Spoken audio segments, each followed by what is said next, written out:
January 2 at ito ang nangyari sa araw namin. Ready to go, guys! Siyempre guys, ang una namin pupuntahan ay ang church. Siyempre para magpasalamat sa mga blessings. Alam niyo ba, dito kami kinasal ni Daddy.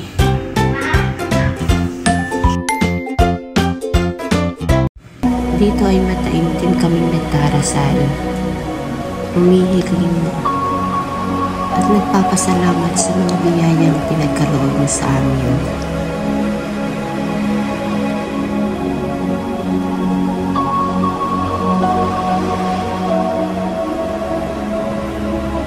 At pagkagaling na namin sa simbahan, dumiretso na kami sa Maestro Pistolero Firing Range. Ang hinihintay ng mga bata ang makapag-swimming. Walang kapaguran, swimming doon, swimming dito. O yan, si Hanika. Tumalon pa nga. Oops.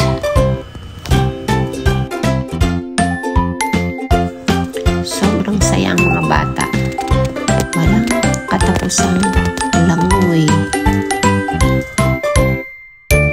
At syempre naman guys, hindi mawawala ang picture-picture.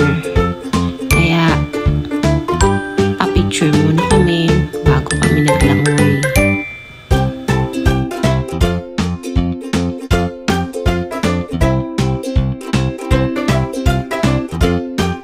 At syempre, hindi lang mga bata ang kailangan masaya.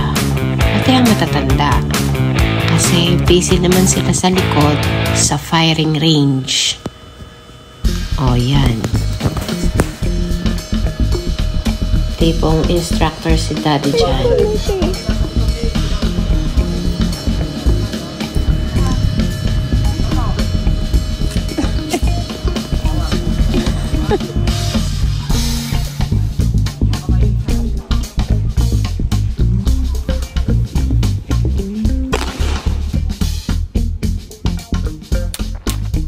Aba Daddy, parang puro alpa ang tama mo dyan ah. It's Ate Pon's turn. Ang galing ah.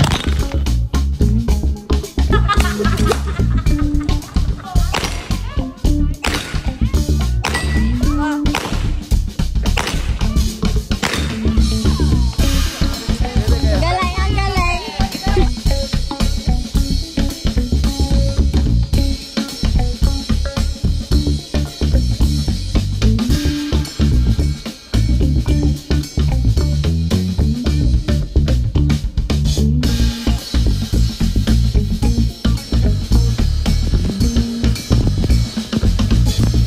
Aba naman ang Kuya Andrew, kapugi ah. Nagutom ang isang bata. At yun na nga po guys ang nangyari sa amin ng buong araw. Thank you for watching.